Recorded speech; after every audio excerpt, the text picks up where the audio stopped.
اعوذ باللہ من الشیطان الرجیم، بسم اللہ الرحمن الرحیم۔ میرے پیارے بہنوں اور بھائیوں، امید کرتی ہوں کہ آپ سب خیریت سے ہوں گے۔ دعا کرتی ہوں کہ اللہ پاک آپ کی تمام پریشانیوں دکھ تکلیفوں کو ختم کر دے، اللہ پاک ہمیشہ آپ کو سلامت رکھے۔ آج جو میں آپ کے ساتھ وظیفہ پیش کرنے جا رہی ہوں، گھریلو جو پریشانیاں ہوتی ہیں، اختلافات ہوتے ہیں، مطلب کہ لڑائی جھگڑے ہوتے ہیں، خاص کر سسرال میں یا پھر شادی کے بعد بہت زیادہ ایسے مسئلے ہوتے ہیں، تو یہ ان کے لیے میں نے وظیفہ آج آپ کو بتاؤں گی، بہت نایاب ہے، آپ لازمن کیجیے گا۔ اگر خدا نخواستہ آپ کے گھر میں بھی ایسا کوئی مسئلہ ہے تو ضرور کیجیے گا۔ بدھ کی رات کو 1100 مرتبہ اول آخر 11 مرتبہ درود شریف پڑھ کر درود جو ہے قادری کے ساتھ آپ پڑھیں گے۔ قادری درود قادری اسکرین پر چلا دیا گیا ہے، وہاں سے آپ نوٹ کر سکتے ہیں، ٹھیک ہے؟ تو آپ کو بآسانی مل جائے گا۔ تو آپ نے کیا کرنا ہے، 11 مرتبہ یہ دعا پڑھ کر کسی چیز پر دم کر کے آپ نے کھلا دینی ہے۔ اور ایک بات ہمیشہ یاد رکھیے، اگر آپ کھانا پکاتے ہو تو آپ کے جو ہے فیملی ممبرز بہت زیادہ لڑتے جھگڑتے ہیں، یعنی کہ شوہر کے والدین بہت زیادہ لڑتے ہیں، یا ان کے گھر میں کوئی ایسا مسئلہ ہے جو آپ کو پسند نہیں کرتے، یہ دلوں میں محبت پیدا کرنے کا ایک درود ہے، تو یہ آپ نے ضرور پڑھنا ہے۔ پڑھنا صرف اور صرف آپ نے بدھ کی رات کو پڑھائی کر لینی ہے، اور کسی چیز کے اوپر کھانے یا کسی پانی کے اوپر دم کر کے رکھ لیجیے گا، پھر وہ پانی صبح کھانے میں ملا کر آپ دیں گے تو انشاءاللہ یہ مسئلہ آپ کا حل ہو جائے گا، اور پھر کبھی بھی وہ آپ کو نہیں تنگ کریں گے۔ جو صورتیں جو میں نے آپ کو آیات بتانے لگی ہوں،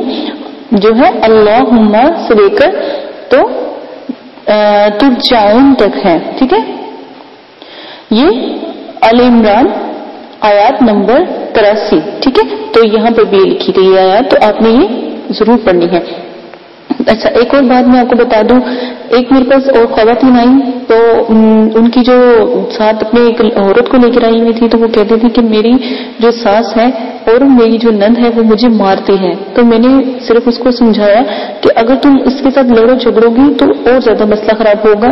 لیکن اس کا شوہر اس کے ساتھ تھا لیکن پھر بھی وہ اس کو مارتی تھی۔ تو اس کے لیے پھر جب میں نے یہ وظیفہ اس کو بتایا تو الحمدللہ بہت اس کو اب فرق پڑا اس چیز کا، اور پھر جب اس نے ایک مرتبہ کیا تو بہت زیادہ فرق ہوا، پھر دوسری مرتبہ کیا تو بہت زیادہ، پھر جب تیسری دفعہ وہ آئی تو وہ اسی نند کے ساتھ آئی جس کے ساتھ وہ کہتی تھی یہ مجھے مارتی ہے، یا میرے ساتھ بدتمیزی کرتی ہے، یا میرے مطلب کہ کسی کام کو یہ پسند نہیں کرتی، اتنی ان میں محبت پیدا ہو گئی۔ تو وہ مجھ سے ملنے آئی، تو آئی جو اس کی نند تھی وہ پھر کسی اور مسئلے کے لیے آئی تھی، لیکن مجھے بہت خوشی ہوئی اور مجھے اس بات پر بھی فخر ہوا کہ اللہ پاک کی رحمتوں میں کمی نہیں ہے، کہیں نہ کہیں اللہ پاک نے کسی نہ کسی کی مشکل کو چھپایا ہوا ہے، اور پھر ان کو ان درودوں سے، ان آیاتوں سے مدد کے لیے جو ہے اللہ تعالیٰ نے ان کو مکمل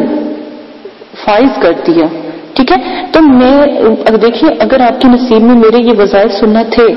تو یہ بھی تو اللہ پاک کی طرف سے ہے نا۔ تو اس لیے کہتی ہوں کہ اگر آپ کو کوئی ایسا مسئلہ ہے، ایسی پریشانی ہے، تو لازماً یہ وظائف ضرور کریں، اس سے کم از کم آپ کے گھروں کے حالات ٹھیک ہو جائیں گے۔ اسی کے ساتھ اجازت چاہتی ہوں، اپنا بہت زیادہ خیال رکھیے گا، دعاؤں میں یاد رکھیے گا، اللہ پاک آپ کو کرنے کی توفیق عطا فرمائے، انشاءاللہ ضرور کامیابی آپ کو ہوگی، اور کبھی بھی پریشانی دکھ تکلیفیں آپ کی زندگی میں نہیں آئیں گی۔ اجازت دیں، اللہ حافظ۔